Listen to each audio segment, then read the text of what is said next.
یہ بات بالکل صاف یوں سمجھ لیں. یہ اہمیت ہے ایمان بالآخرہ کی کہ انسان کا عمل کی طرف میلان آخرت کے پر ایمان کے نتیجے میں ہوتا ہے. اب ایک اگلی بات بھی سن لیں, خطرناک بات ہے, شاید آپ کو ماننے میں کچھ وقت لگ جائے, پتہ نہیں کسی کو سال لگ سکتے ہیں, کسی کو 5 سال لگ سکتے ہیں, کسی کو ہو سکتا ہے مہینے لگیں, کسی کو ہفتے لگیں. وہ خوش نصیب کوئی ہوگا, اس نے پہلے ہی سے بہت کچھ سوچا ہوا ہوگا, جو ابھی میرے سنتے ہی مان لے. ایک شخص جو اللہ کو مانتا ہے, ایک شخص جو نبیوں کو مانتا ہے, اس کے باوجود وہ ملحد ہو سکتا ہے اگر آخرت کو نہیں مانتا یا آخرت کا یقین نہیں ہے اس کو.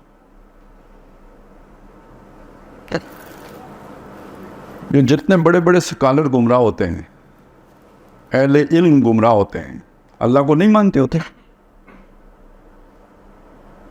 نہیں مانتے ہوتے, مانتے ہوتے. تو کیا اللہ کی آیات میں تبدیلیاں عوام کرتی ہے کہ وہ سکالر کرتے ہیں؟ کیوں کرتے ہیں؟ کیوں کرتے ہیں؟ قرآن نے کیا بتایا کیوں کرتے ہیں؟ دنیا بنانے کے لیے کرتے ہیں. وہ جو آتے ہیں نا, وَمِنْهُمْ أُمِّيُّونَ لَا يَعْلَمُونَ الْكِتَابَ إِلَّا أَمَانِيَّ وَإِنْهُمْ إِلَّا يَظُنُّونَ. یہ تو عوام کی بات ہو گئی.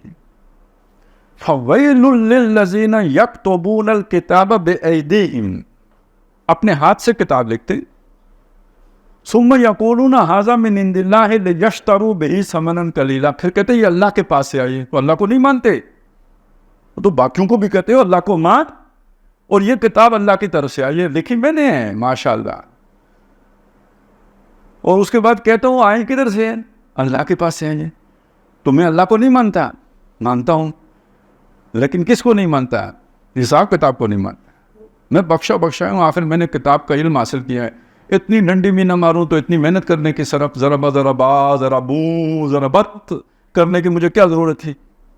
اتنی مشقت کی ہے میں نے, صرف صغیر صرف کبیر سب پانی, تو اتنا سا آ کے بھی نہ ملے مجھے.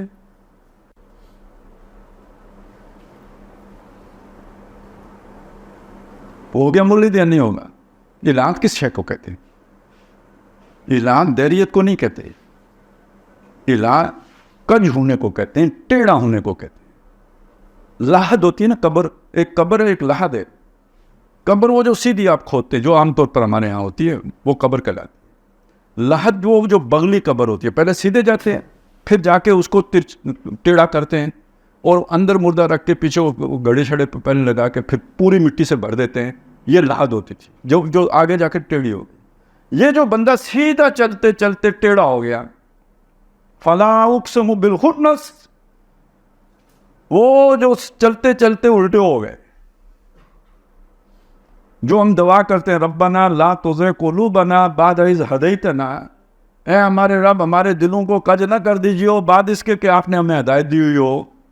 تو یہ ہدایت ملنے کے بعد دل کج کیوں ہوتے ہیں؟ دنیا کی محبت. فی قلوبہم مرض فزادہم اللہ مرضا, وہ جب مرض بڑھ جاتا ہے دنیا کا تو اس کے نتیجے میں, یعنی دنیا آخرت کے مقابلے میں اولیت حاصل کر لیتی ہے, تو اب دین کو بھی بیچا جائے گا. یہ علاج ہے, سیدھا چلتے چلتے ٹیڑھا ہو جانا. تو بعض یہ تھوڑا سا مضمون ذہن میں رکھیں, بعض لوگ کہتے ہیں اس نے توحید پہ بڑا کام کیا. تو توحید پہ تو شیطان نے بھی کام کیا تھا, میں کسی غیر اللہ کو سجدہ نہیں کرتا. ہاں, اس سے بڑا موحد کون ہے جس نے اللہ کی بھی نہیں مانی کہ میں توحید کو نہیں چھوڑوں گا.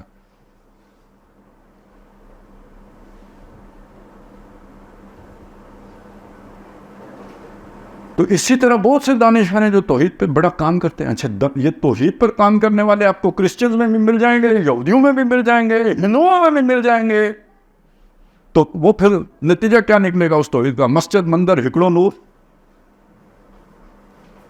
وہ پھر اس سے نکلے گا کیا جی؟ وہ جو کیا ہے جی, ایک ابراہیمی مذہب بھی نہیں نکلیں گے, سارے ہکڑوں نور ہو جائے گا نا. پھر رام اور رحمان بھی ایک ہی ہو جائے گے, وحدت الادیان, ٹھیک ہے نا. سارے دین پھر توحید کے اس میں گم ہو جائیں گے. اوپر سے آ جائے گا جناب آپ کا اللہ خیر کرے وحدت الوجود, تو وحدت ادیان تو خواہ اس کا منطقی اور لازمی اور لابدہ نتیجہ اس کا نکل آئے گا, خود بخود نکل آئے گا.